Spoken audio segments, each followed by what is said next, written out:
Azərbaycan 2030 və 2050-ci illər üzrə yaşıl enerji strategiyasına uyğun olaraq yeni stansiyalar, ötürmə xətləri və enerji texnologiyalarının modernləşdirilməsi üzərində intensiv şəkildə çalışır. Yaşıl enerjiyə keçid yalnız alternativ enerji istehsalı ilə məhdudlaşmır, həm də ölkənin enerji ötürmə sisteminin tam modernləşdirilməsi məsələsində tələb edir. Bu arada Xızı, Abşeron külək elektrik stansiyası istismara verildi. Hesablamalara görə stansiya ildə 1 milyard kilovat saat elektrik enerjisi istehsal edəcək. Hazırda mövzunu bu istiqamətdə davam etdiririk. Qonağım Energetika Nazirliyi yanında bərpa olunan Enerji Mənbələri Dövlət Agentliyinin direktoru Cavid Abdullayevdir. Cavid müəllim, salam, xoş gəlmişsiniz studiyamıza. Ötən gün açılış baş tutdu. İstərdim gəlin bax bu açılışdan başlayaq. Niyə lazım idi, vacibliyi və ümumiyyətlə Azərbaycan üçün perspektivləri nədir? Bu haqda danışaq, daha sonra isə xüsusi suallarım olacaq sizə. Buyurun. Bilirsiniz ki, Azərbaycan energetika sektoru üçün yaşıl enerjinin inkişafı ən prioritet sahələrdən biridir və bu sahənin inkişafı sistemli və planlaşdırılmış şəkildə həyata keçirilir. Bizim 3 hədəf illərimiz mövcuddur. 27-ci il, 32-ci il və ondan sonraki dövr və bu hər bir hədəf ili üçün bizim konkret hədəf göstəricilərimiz var və onlara nail olmaq istiqamətində işlər aparılır. O cümlədən də bizim 2 böyük pilot layihələrimiz var idi. Biri deməli günəş elektrik stansiyası idi. Hansı ki artıq 230 meqavatlıq il yarımdan çoxdur. 2 ildə artıq fəaliyyət göstərir, 2 ildən çoxdur fəaliyyət göstərir və istismara verilib. Digər bizim hədəfimiz pilot layihə kimi bu külək stansiyası idi ki, hansı ki biz dünənlərin istismara verdik. O baxımdan bir günəş və bir külək layihəsini və kifayət qədər hər biri açılanda, dünənki də regionun ən böyük külək stansiyası idi. Günəş stansiyası da açılanda regionun ən böyük günəş stansiyası idi. Bunlar olduqca vacibdir, həm bizim enerji sistemi üçün, həm ölkənin yaşıl keçid hədəflərinə nail olması baxımından, enerji sisteminin diversifikasiyası baxımından bu stansiyanın fəaliyyətə verilməsi çox mühüm və dünən möhtərəm cənab prezident qeyd elədiyi kimi önəmli bir tarixi gün idi. Cənab müəllim, Prezident İlham Əliyev çıxışında vurğuladı ki, 2032-ci ilə qədər 8 giqavat külək və günəş enerjisi qurulacaq. Ümumiyyətlə, bax bu rəqəmlərin real icra qrafiki necədir? Tam şəkildə bizdə o rəqəmlərin icra qrafiki mövcuddur. Düzdür, vaxtaşırı müəyyən korreksiyalara ehtiyac yaranır. Biz bilirik ki, 2027-nin sonuna qədər 2 giqavat güc sistemə inteqrasiya olunmalıdır. Bunlar hansı güclərdir, harada yaradılacaq? Artıq tam şəkildə məsələlər öz həllini tapıb, mən sadəcə olaraq vaxt aparmaq istəmirəm. Bizim hər bir stansiya ilə bağlı zəruri torpaq işləri, yəni həmin stansiyanın ərazisinin bərpa olunan enerji mənbələri ərazisi kimi elan olunması ilə bağlı bütün işlər başa çatıb, müvafiq sərəncamlar mövcuddur. Eyni zamanda şəbəkə ilə bağlı təhlillərimiz başa çatıb, şəbəkənin gücləndirilməsi ilə bağlı bütün qərarlar verilib, maliyyələşmə və maliyyə mənbələri tam şəkildə bəllidir və o şəbəkənin də gücləndirilməsi, qurulması həmin o müvafiq plana uyğun davam edir. Növbəti mərhələ üçün bizim şəbəkə ilə bağlı təhlillərimiz gedir. İndi torpaq sahələrinin müəyyənləşdirilməsi də demək olar ki, artıq yekunlaşmaq üzrədir. Biz kifayət qədər böyük dəqiqliklə deyə bilərik ki, o stansiyalar harada yerləşəcək. Eyni zamanda dənizdə də bizim böyük potensialımız var. Bilirsiniz ki, o deyilən böyük rəqəmlərin içərisində dəniz potensialından istifadə də var. Onlarla bağlı da işlər yekun fazaya daxil olunub, yəni su obyektlərinin yerləşməsi ilə bağlı. Bütün dünən cənab prezident qeyd elədiyi kimi Azərbaycanın bütün regionlarında bizim potensiallarımız var. Təbii ki, işğaldan azad olunmuş ərazilərdə və bu yaxınlarda 688 hektar Naxçıvanda günəş elektrik stansiyası üçün torpaq sahəsi ayrılıb və bu yaxın günlərdə yəqin ki, biz artıq elan eləyəcəyik, o hansı şirkətlər tərəfindən həmin stansiyanın inşası həyata keçiriləcək. O baxımdan bizim regionlarımızda təbii ki, bəzilərində günəş dominantlıq təşkil edir, bəzilərində küləkdən istifadə daha aktualdır. Bu baxımdan təbii ki, biz çalışırıq ki, coğrafiyamız geniş olsun. Şəbəkə baxımından da bu çox vacibdir. Yəni, nə qədər çox biz bir-birindən aralı bu stansiyaları tiksək, ölkə ərazisi üzrə paylaşdıra bilsək, bir o qədər şəbəkənin balanslaşdırılmasına müsbət təsir əldə edə biləcəyik. Ölkə başçısı yanvarın 5-də yerli televiziya kanallarına müsahibəsində daha çox Qarabağın və Şərqi Zəngəzurun mərkəzləşdirilmiş bir hissə olmasını vurğuladı. Amma ümumiyyətlə, baş verən hadisələrdə və bu stansiyaların prioritet regionlarına nəzər yetirəndə biz deyə bilərikmi ki, Qarabağ və Naxçıvan bir növ üstünlük təşkil edir? Heç şübhəsiz ki, günəş potensialı baxımından Naxçıvan ən əlverişli bir mövqedə göstəricilərə malikdir. Eyni zamanda bizim işğaldan azad olunmuş ərazilərdə Zəngilan və Cəbrayıl, Zəngilan ərazilərində bizim kifayət qədər böyük günəş potensialımız var. Küləyə gələndə bunlar Laçın, Kəlbəcərdə daha çox toplanıb və hal-hazırda Laçın və Kəlbəcərdə həm şirkətlər tərəfindən, həm biz özümüz ölçmələr aparırıq və yaxın günlərdə onlar yekunlaşacaq. Mən ilkin nəticələri deyə bilərəm ki, kifayət qədər yüksək göstəricilər var, küləyin sürətinin yüksək göstəriciləri var. O baxımdan külək stansiyalarında biz xeyli irəliləyə bilərik həmin ərazilərdə. Xüsusi olaraq qeyd eləmək lazımdır ki, Cəbrayılda artıq bizim 3 günəş stansiyamızın tikintisi davam edir və cənab prezident də dünən bunları qeyd elədi. 240 meqavatlıq bilirsiniz BP ilə olan stansiyamız və 2 dənə yerli şirkət tərəfindən 50 meqavatlıq stansiya inşa edilir və cənab prezident keçən ilin sonlarına yaxın həmin stansiyaların təməl qoyma mərasimində iştirak edib. Bu baxımdan bəli, müəyyən mənada həmin ərazilərin enerji xabına çevrilməsi aktual bir məsələ ola bilər. Yenə də təbii ki, bunlar bir sıra digər çox vacib texniki parametrlərlə bağlı olacaq. Məxsusən də interkonnektorların marşrutlarının müəyyənləşdirilməsi, onlar üzərində çevirici stansiyaların yerlərinin bəlli olması bir çox suallara aydınlıq gətirəcək. Xızı-Abşeron xəttindən biz danışırıq, amma paralel olaraq Mingəçevirdə 2000 meqavatlıq stansiyada layihəsi, belə deyək, paralel aparılır. Ümumiyyətlə, bu iki xəttin uzlaşması necə təmin olunur və yaxud da olunurmu? Bilirsiniz, Azərbaycan və Ulu Tanrının bizə bəxşişidir bu. Bizim neftimiz də var, qazımız da var və günəşimiz də var, küləyimiz də var. Odur ki, biz balanslaşdırılmış və belə deyək, hibrid yanaşmalardan çox geniş yararlana bilirik. O cümlədən də bizim ənənəvi qoyuluş güclərimizin formalaşdırılması da paralel olaraq davam edir. Çünki bilirsiniz, dəyişkən bərpa olunan enerji mənbələrinin şəbəkəyə inteqrasiyası özü-özlüyündə bir çox texniki məsələlərin həllini tələb edir və bunların içərisində ən mühüm olanı o güclərin balanslaşdırılmasıdır. Heç kimə sir deyil ki, gecə günəş yoxdur və külək də həmişə əsmir.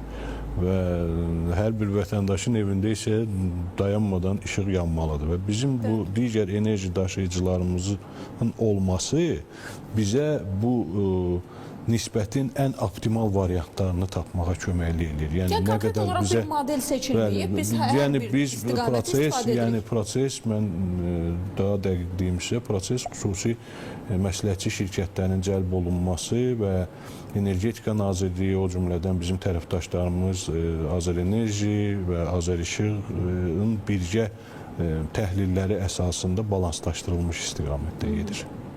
Cavab bəy, bir də digər məqama toxunaq ki, baxın, açılışda vurğulandı ki, xarici investorların cəlb olunması prosesi gedir. Biz bunu demək olar ki, mütəmadi olaraq keçirilən tədbirlərdə görürük. Burada Səudiyyə Ərəbistanının adını çəkmək olar, Çin şirkətlərinin adını çəkmək olar və ümumiyyətlə, bax, bu şirkətləri, daha dəqiq desəm, xarici investorlarla Azərbaycanın yerli şirkətlərinin o uzlaşması necə həyata keçirilir? Onların birlikdə, misal üçün, hansı layihələrdə iştirakı?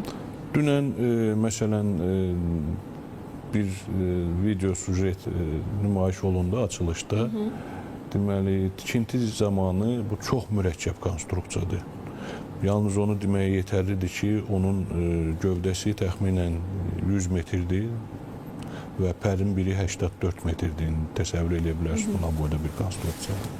Bu konstruksiyanın inşasında iştirak edən 80% mütəxəssislər yerli mütəxəssislərdir. İstismarın 95%-ni Azərbaycan mütəxəssisləri aparacaq. Bu baxımdan bəli, Azərbaycan mütəxəssislərinin, o cümlədən həmin mütəxəssislərin təmsil elədiyi şirkətlərin bu prosesdə iştirakı labüddür və bu təbii ki, həm biliklərin mübadiləsi burada həyata keçirilir, həm bizim mütəxəssislərin inkişafı gedir və eyni zamanda xüsusi olaraq qeyd eləmək lazımdır ki, artıq bizim yerli şirkətlər də bərpa olunan enerji mənbələri sahəsinə xüsusi diqqət göstərirlər və onlar da artıq investor kimi çıxış edirlər. Bu baxımdan biz gözləyirik ki, yaxın zamanlarda artıq nəinki Azərbaycanda bizim şirkətlər artıq xaricdə bərpa olunan enerji mənbələri stansiyalarını tikmək üçün yetərincə bilik, bacarıq və səriştəyə malik olacaqlar. Eyni zamanda da müəyyən təcrübələri olacaq artıq. Bu çox vacib məsələdir. Bax, siz vurğulayırsınız, mən də söhbət eləyirik. Düzdür, bu proses bərpa olunan enerji sahəsi bizdə illərdir gedir, amma son illərdə bu qədər, belə deyək, aktuallaşıb. Amma buna baxmayaraq, anladığım qədərilə Azərbaycanlı şirkətlərin marağı var və təcrübələri də var. Çünki siz vurğulayırsınız ki, xaricdə də onlar kifayət qədər fəaliyyət göstərə bilərlər. Bilirsiniz, şirkət şirkətdir. Yəni şirkətin məqsədi mənfəət əldə etməkdir. Amma bu sahə Azərbaycan üçün yenidir. Bu Azərbaycan üçün yenidir və artıq mən dediyim kimi günəş də Azərbaycanda inşa olunub, külək də inşa olunub. Bunun kommersiya şərtləri aşağı-yuxarı bəllidir və ən gözəl bizim üstünlüyümüz ondan ibarətdir ki, Azərbaycanda dünən cənab prezident vurğuladığı kimi investorlar üçün hər cür şərait var. O baxımdan Azərbaycan şirkətləri də öz imkanlarını səfərbər eləyəndə və bu biznes sahəsi kimi buna baxanda tam şəkildə anlayırlar ki, bu sahə kifayət qədər gəlirli və perspektivli bir sahədir və Azərbaycan qanunvericilik sistemi də tam şəkildə bunun üçün mükəmməl formalaşıb. Ən maraqlı cəhəti ondan ibarətdir ki, bizim digər layihələrimizə baxsaz, neft-qaz sahəsində olan layihələrimiz, bunlar PSA tipli müqavilələr əsasında bağlanır. Yəni ki, həmin müqavilələr Milli Məclisdə təsdiq olunur və bunlar bir qanun formatını alırlar və hər hansı bir normativ hüquqi akt bunlarla ziddiyyətə girdikdə avtomatik olaraq PSA müqavilələri daha üstün hüquqi qüvvəyə malik olurlar. Bizim layihələrimiz isə sırf Azərbaycan qanunvericiliyi bazası üzərində formalaşır. Bundan gözəl və bundan anlaşıqlı bir yol investorlar üçün mövcud deyil. Yəni onlar tam şəkildə, belə demək olarsa, oyunun qaydalarını başa düşürlər və tam şəkildə modellərini hesablaya bilirlər və o modellər əsasında da bu biznes sahəsinin gəlirli və onlar üçün faydalı olduğu qənaətinə gəlib həmin sahəyə investisiya yatırırlar. Mən indi çıxışın mətninə baxıram və orada vurğulanıb ki, tarixdə ilk dəfə 250 meqavat gücündə batareya enerji saxlanç sistemi yaradılır və bu texnologiyanın ümumiyyətlə tətbiqi şəbəkəyə belə deyək, o inteqrasiyası nə dərəcədə olacaq və nə dərəcədə bizə töhfə verəcək? Bu çox mühüm bir məsələ idi və o mühüm məsələyə gəlmək üçün təbii ki, biz nüfuzlu beynəlxalq məsləhətçi şirkətlər cəlb olunmuşdu. Amerikanın Tetra Tech, Türkiyənin EPRA, eyni zamanda müəyyən müddətdə belə olan nəticələri cross-check eləmək üçün Çezi şirkəti də bu prosesdə var idi, İtaliyanın məşhur şirkəti və tövsiyə belə oldu ki, 2007-ci ilə qədər bizim o bərpa olunan güclərin inteqrasiyası üçün bizə təxminən 500 meqavat saat həcmində 250 meqavat gücündə və 500 meqavat saat, yəni 2 saat belə tam gücündə işləyə biləcək bizim batareya saxlanç sistemlərinə ehtiyacımız var. Yəni bu batareya saxlanç sistemləri sistemin dayanıqlığı baxımından çox önəmli bizə dəstək verəcək. Bunlar hamısı hesablanıb, bunlar hamısı belə deyə texniki cəhətdən əsaslandırılıb. 2 iş yerdə tikilir Azərbaycanda. Bir Abşeron rayonunda, bir Ağdaş rayonunda hərəsi 125 meqavat və 250 meqavat saat olmaqla bu iki saxlanç sistemi mövcud olacaq. Saxlanç sistemlərinin növləri çoxdur. Bunların tezlik tənzimləyən saxlanç sistemləri var, müəyyən mənada o pik və aşağı tələbat o hissələrini qayçılamağa köməklik eləyən saxlanç sistemləri var. Bizim bu tətbiq eləyəcəyimiz kifayət qədər və qurulan kifayət qədər çox funksiyalı bir saxlanıc sistemləridir və Azərbaycan enerji sisteminə çox böyük dəstək verəcək və məxsusən də bərpa olunan enerji mənbələrinin şəbəkəyə inteqrasiyası üçün həll edici, bütün sualları götürən bir texniki həll olacaq. Təxmini tarix varmı? Mənim o tarixi bilirəm, amma deməyim düz olmaz. Çünki bununla əslində ölkə başçısı hər zaman vurğulayır ki, bir deadline yoxdur. Azərenerjinin yox, çox yaxın zamanlarda. Azərenerjinin mütəxəssisləri yəqin ki, daha dəqiq tarixi deyəm. Gözləyək, nə deyirəm. Səudiyyə Ərəbistanının rəsmisinin də toxunduğu bir-iki məsələ var idi. Onlara da istərdim ki, elə aydınlıq gətirək efirimizdə. Layihələr regional interkonnektorlarla və yaşıl dəhlizlərin açılmasına imkan verəcəyi haqqında o danışmışdı. Və siz də interkonnektorlar mövzusuna toxundunuz söhbətinizin əvvəlində. Azərbaycan hansı ölkələrlə yaşıl enerji ixracını planlaşdırır və bu sahə ümumiyyətlə nə dərəcədə inkişaf edir hazırda? Bilirsiniz, bizim 4 interkonnektorumuz masa üzərindədir. Bugün biz onlar haqqında danışırıq. Müxtəlif, belə deyək, yetkinlik səviyyəsindədirlər. Bizim Xəzər dənizi, Qara dəniz, Avropa interkonnektorumuz hal-hazırda təhlillər demək olar ki, yekunlaşıb, hal-hazırda kommersiya məsələlərinin müzakirəsi gedir. O imkan verəcək ki, Azərbaycanda istehsal olunan yaşıl enerjini Gürcüstandan, deməli, Rumıniya, sonra Macaristan, mümkündür ki, daha Avropanın digər ölkələrinə ixrac edə bilək. Digər bizim ikinci interkonnektorumuz Mərkəzi Asiya ilə Azərbaycanı birləşdirəcək. Bu da çox maraqlı bir interkonnektordur. Xəzər dənizinin dibindən Özbəkistan, Qazaxıstan bu layihədə var. Üçüncü bizim interkonnektorumuz Azərbaycan-Gürcüstan quru yolu ilə Türkiyə, Bolqarıstan. Bu bir interkonnektordur. Dördüncüsü isə bizim Naxçıvanı Türkiyə ilə birləşdirən interkonnektordur. Artıq birinci ikisi ilə bağlı birgə müəssisələr formalaşdırılıb, ikinci ilə də bağlı təhlillərə start verdilər. Artıq yaxınlarda müəyyən ilkin müzakirələr başlayacaq. Naxçıvandan Türkiyəyə üzə gedən interkonnektorda da ciddi bizim artıq təhlillərimiz var. Biz təxmini proseslər barədə məlumatlıyıq. Regionda gedən ümumi geosiyasi məsələlər fonunda təbii ki, bunların aktuallığı xeyli yüksələcək və müəyyən proseslər var ki, onların prizmasından bunlar çox maraqlı görsənir. Xəzər dənizinin suyunun duzsuzlaşdırılması mövzusuna da toxunaq. Bu layihənin enerji tələbatı necə reallaşacaq? Bilirsiniz, dünən cənab prezident çox bir fikri qeyd elədi ki, bizim artıq 10 gigavat qoyuluş gücümüz var. Bu tarixi rekorddur. Yəni, istər duzsuzlaşdırma layihəsi olsun, istər digər bizim böyük enerji tutumlu layihələrimiz olsun, bu data mərkəzlərlə bağlı və s. və ilaxır. Ümumiyyətlə, energetika bilirsiniz ki, iqtisadiyyatın inkişafının əsas dayaqlarından biridir. Bizim yetərincə enerji təchizatı həmin layihələrə verməyə imkanımız var.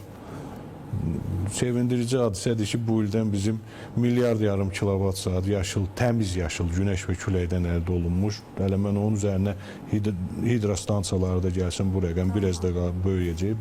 Bizim enerjimiz var, yaşıl enerjimiz var. Mən rəqəmləri deyə bilərəm, düzdür, mənim həmkarlarım da Azərbaycan Dövlət Su Ehtiyatları Agentliyi, bizim İqtisadiyyat Nazirliyimiz o layihədə duzsuzlaşdırmada əsas aparıcı qurumlardır. Deməli, 300 min kub suyu duzsuzlaşdırmaq üçün təxminən bir 40 meqavatlıq stansiyanın fəaliyyət göstərməsi yetərlidir. Və o baxımdan dediyim kimi, yəni bizim istənilən formatda onu söhbət yaşıldan getmir, yəni elektrik enerjisini təchiz eləmək imkanımız var. Ümumiyyətlə, bax, əhalidə də mənə də çox vaxt soruşurlar bunu. Bilmirəm, niyə düşünürlər ki, mən bunu bilirəm, amma mən sizdən soruşmaq istəyirəm. Bu su duzsuzlaşdırılır. Daha sonra prioritet istiqamət nədir? Hara sərf olunacaq? Yəni, prioritetdə kənd təsərrüfatı mıdır, yoxsa içməli su kimi istifadə olunacaq və yaxud da başqa bir sahə var, bəlkə? Mən açıq deyim, bəlkə də sizə o sual verəndə daha doğrudur, çünki siz çox geniş spektrdə mütəxəssislərlə işləyirsiniz. Mən su sahəsi üzrə mütəxəssis deyiləm. Səviyyətlə bağlı sadəcə olaraq duzsuzlaşdırma gedir. Bildiyim qədər odur ki, bəli, kifayət qədər tələb olunan baxımdan yəni zəruri olan bütün parametrlər, göstəricilər əldə oluna bilər. Yəni istehlak sahəsinə tələbat olan bütün parametrlər o suda əldə oluna bilər. Bəli, indi o istehlak tərtəmiz sudur. Tərtəmiz sudur. Cavab bəy, mən eyni zamanda süni intellektə də toxunmaq istəyirəm. AI sistemi həyatımızın ayrılmaz bir parçasına çevrilib. Mən əminəm ki, yaşıl enerjinin bərpa olunmasında, ümumiyyətlə enerji sahəsində də xeyli sayda istiqamətlər var. Mən istərdim, bax, bu haqda da bir açıqlama verəsiniz. Çox mühüm məsələyə toxunursunuz. Bilirsiniz, biz bu istiqamətdə Energetika Nazirliyi aidiyyəti qurumlarla təbii ki, birlikdə müəyyən işlərə başlayıb, start verib.